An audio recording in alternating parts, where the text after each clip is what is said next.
शिव अज पूज्य चरण रघुराई, मो पर कृपा परम मधुराई। अस स्वभाव कहूँ सुनहु न देखऊ, केहि खगेश रघुपति समलेखऊ।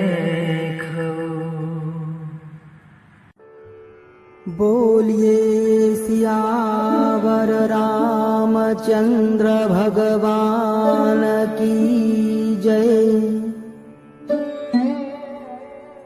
पवन सुत वीर हनुमान जी महाराज की जय।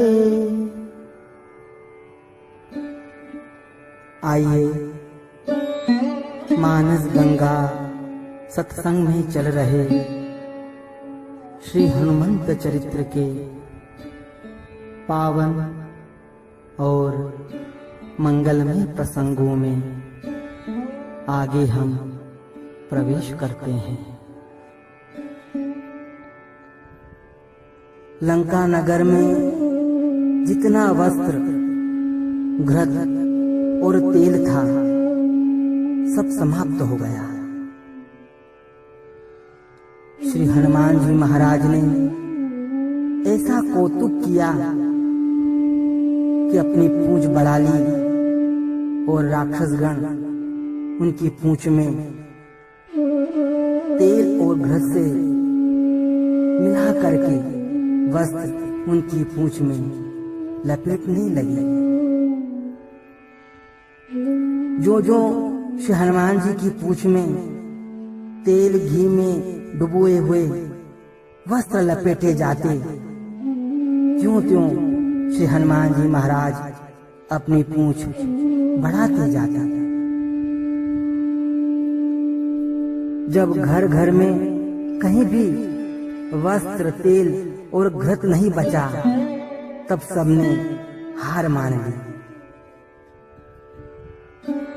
यहाँ लोग शंका करते हैं कि यह कैसे संभव है कि लंका के नगर भर में कहीं भी वस्त्र, तेल और घृत शेष रहा ही नहीं। इसका समाधान संत महात्मा गण कहते हुए कहते हैं कि जो भगवान श्री राम जी से विमुख होता है, श्री लक्ष्मी जी उससे रुष्ट हो जाती है।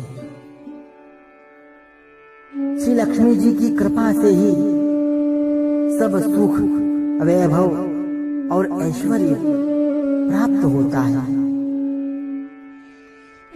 यह जो सोने की लंका है, सुंदर वस्त्र, तेल और घृत से जो संपूर्ण नगर भरा हुआ है, ये सब लक्ष्मी जी की कृपा से ही तो प्राप्त हुए हैं।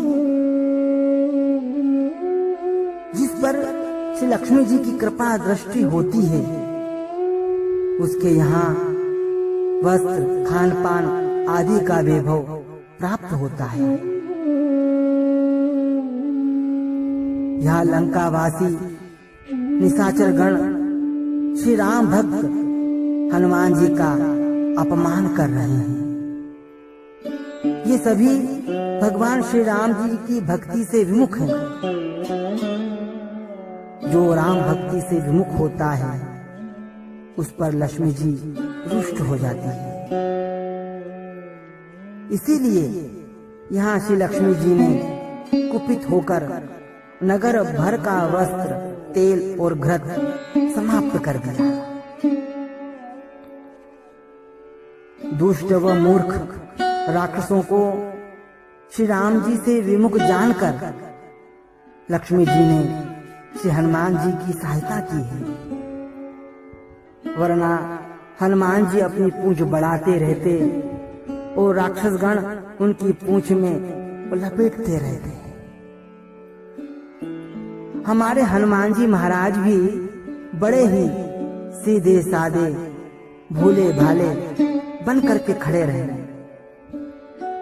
और घृत तेल में भुगे हुए वस्त्र अपनी पूंछ में बंधवाते रहे। कौतुक देखने के लिए सभी नगर निवासी वहां एकत्रित होने लगे। कोई हनुमान जी को पैर से मार रहा है तो कोई हनुमान जी से बहुत हंसी और खिलवाड़ कर रहा है। गोस्वामी जी, तुलसीदास जी उस समय का चित्रण करते हुए यह वर्णन करते हैं। कौतुक कह आए पूरबासी, मारहि चरण करहि बहुहासी। लंका भर में यह समाचार फैल गया कि वानर की पूंछ जलाई जाएगी, बड़ा कौतुक होगा। और यह सुनकर सभी नगरवासी वहां आ गए। कोई हनुमान जी को लात मारता है, कोई हंसी उड़ा रहा है, तो कोई अपशब्द कहकर उन्हें अपमानित कर रहा है।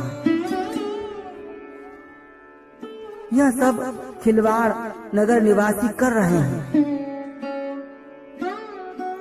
श्री हनुमान जी महाराज यह सब सहन करते रहते हैं।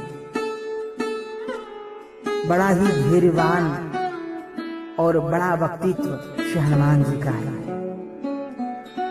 जब कोई बड़ा कार्य करना होता है, कोई बड़ा लक्ष्य, कोई बड़ा उद्देश्य जब हमारे जीवन में होता है, तब बड़े धैर्य के साथ कार्य करना होता है। श्री हनुमान जी महाराज भी वही धैर्य के साथ प्रभु श्री राम का कार्य करना चाहते हैं।